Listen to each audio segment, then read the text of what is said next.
Hi friends, मैं doctor Avinash Shukla अपने YouTube channel Bimal computerised homeopathic clinic new Delhi में आपका स्वागत करता हूं। आज मैंने एक टॉपिक लिया है, इसे बोलते हैं आर्टिकेरिया या लेमैन लैंग्वेज या कॉमन लैंग्वेज में बोलते हैं पित्त हो जाना। देखिए, जो मैं आर्टिकेरिया आज डिस्क्राइब करने जा रहा हूं, मेरे पुराने वीडियोस में आपने देखा होगा, थोड़ा सा मैंने मेडिकल साइंस को पूरा अच्छे तरह से बताने की कोशिश की है। बट मैंने जो इस वीडियो में जो मैंने एक्सपीरियंस किया है, क्या सिम्टम्स हैं पेशेंट में आर्टिकेरिया के, कैसे आके पेशेंट बताता है, एग्जैक्टली मैं मेडिकल टर्म यूज कर दूंगा तो आपको बहुत ज्यादा समझ में नहीं आएगा। लेकिन जो पेशेंट आके मुझे बताते हैं, अगर वो चीजें मैंने आपको बताई तो आप भी अपने ऊपर देख के ये बता सकते हो कि ये आर्टिकेरिया है कि नहीं। आर्टिकेरिया का पेशेंट अगर आएगा तो बोलेगा, सर जो है हमारे स्किन पे रेसेस दाने आ जाते हैं या वहां हल्की स्वेलिंग हो जाती है पूरे एरिया में। मैं पिक भी लगा दूंगा जिससे आपको और क्लियर होगा। वो हल्के रेड हो जाते हैं, लाल हो जाते हैं और एग्जैक्टली जो वर्ड बोलते हैं कि चकत्ते हो गए, मींस वहां पे हल्का हल्का सा स्वेलिंग आ गई, खुजली है, वहां हल्का रेडनेस है। इस तरह की कंप्लेंट्स लेके आते हैं। अब कंप्लेंट्स में जैसे ये होता है कि ये तो कंप्लेंट्स हो गई, लक्षण क्या यही लक्षण हो गए कि दाफड़ पड़ गया या वहां पे चकत्ते पड़ गए, खुजली होने लगी, लाल कलर हो गया, मतलब रेडनेस आ गई, हल्की स्वेलिंग आ गई। तो यानी, और उसके बाद कोई दवा जैसे एंटी एलर्जिक अगर दवा लेते हैं, बोलते हैं कि सर सिट्रिजिन में खा लेता हूं, एलेग्रा खा लेता हूं। इस तरह की अगर एलोपैथिक दवाइयां, एंटी एलर्जिक दवाइयां लेते हैं तो उनको आराम मिल जाता है। बट ये चीज ठीक नहीं है, क्योंकि अगर आपको आर्टिकेरिया हो गया यानी इंफेक्शन हो गया तो ये ब्लड में आ जाता है और ब्लड का जो आईजीई लेवल है, इम्यूनोग्लोबिन ई, ये बढ़ने लगता है।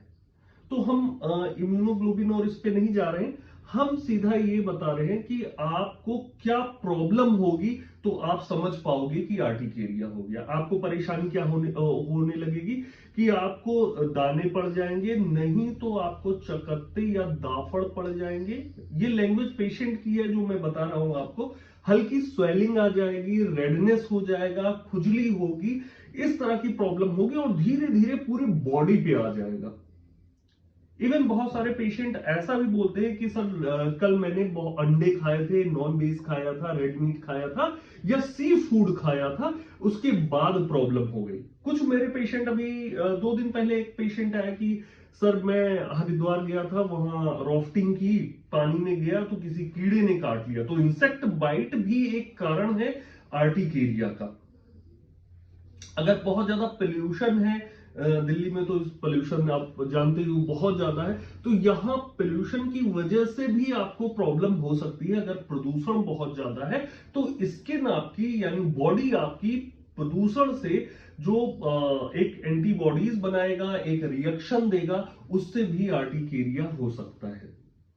तो इस तरह से मैंने आपको बताया कि आर्टिकेरिया मोस्ट ऑफ जो पेशेंट मेरे पास आते हैं बताते हैं क्या किया या कैसे हुआ।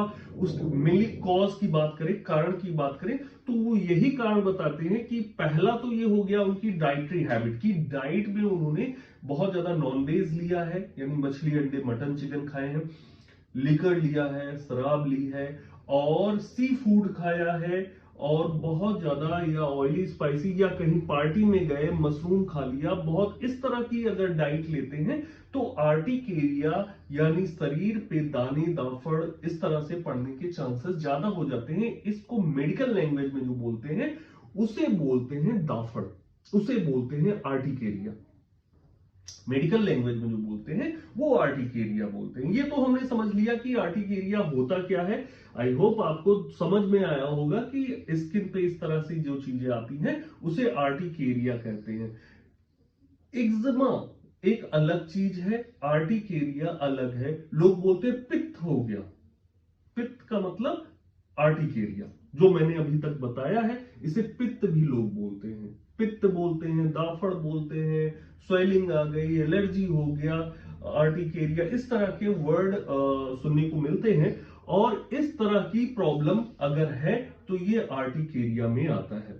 अब हम आते हैं, आर्टिकेरिया अगर हो गया तो हम कैसे कंफर्म करें कि आर्टिकेरिया जो है वो उसकी सीवियरिटी, तीव्रता कितना है। तो उसके लिए हमारे पास दो टेस्ट हैं। पहला टेस्ट जो मैंने अभी बताया, आईजीई लेवल, इम्यूनोग्लोबिन ई, ये ब्लड से होता है। इसमें एक रेंज होती है, नॉर्मल रेंज। अगर वो रेंज बहुत ज्यादा बढ़ी हुई है तो आर्टिकेरिया की इंटेंसिटी, तीव्रता उसी के अकॉर्डिंग ज्यादा होती है। दूसरा होता है ईएसआर, इरिथ्रोसाइट सेगमेंटेशन रेट, ये भी बढ़ जाता है। नॉर्मली ये किसी भी इंफेक्शन में बढ़ जाता है। अगर आपको आर्टिकेरिया की प्रॉब्लम है उसमें भी ईएसआर बढ़ा हुआ आएगा।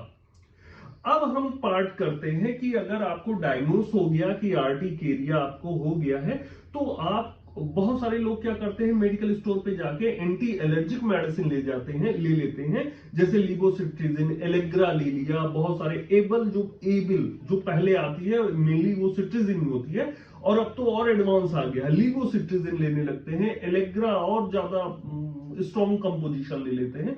धीरे धीरे इसे आर्टिकेरिया को सप्रेस कर देता है, लेकिन पूरी तरह से ठीक नहीं करता। इसके लिए तो मैं ट्रीटमेंट जो बता रहा हूं, तो पहले हम मैनेजमेंट पार्ट पे आते हैं कि क्या ऐसा करें जिससे ये आर्टिकेरिया की तीव्रता, इंटेंसिटी बढ़े ना।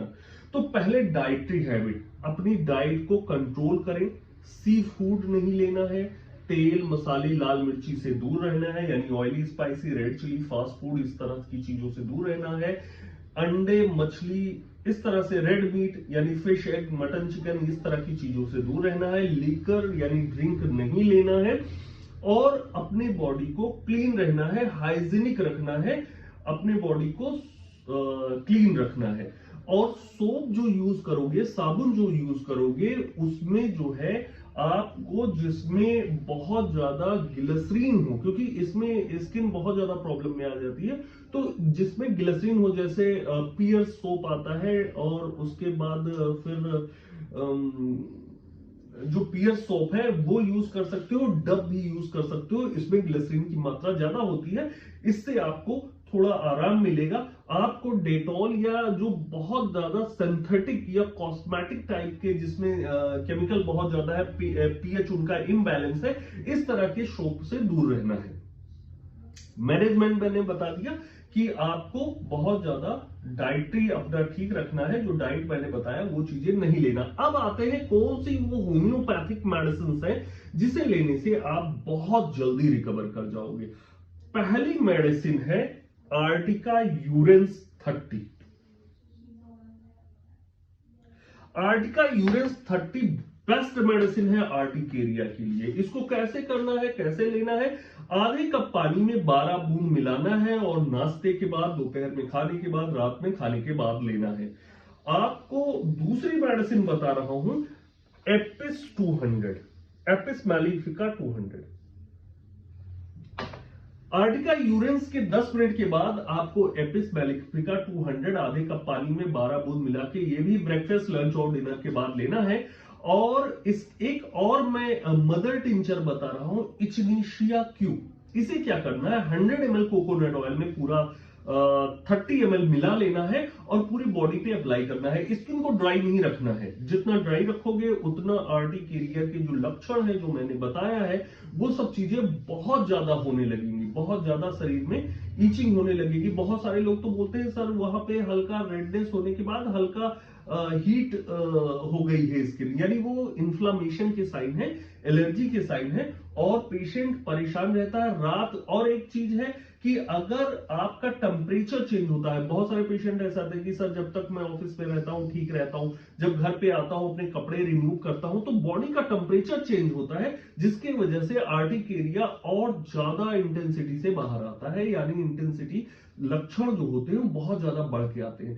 तो इस तरह से मैंने आर्टिका यूरेंस और एपिस 2 मेडिसिन बताई है। इचनीशिया क्यू आपको mother tincture 100 ml coconut oil में मिक्स करना है, 30 ml, और पूरी बॉडी पे लगाना है। सोप मैंने पियर्स और डब बताया है, यही यूज करना है।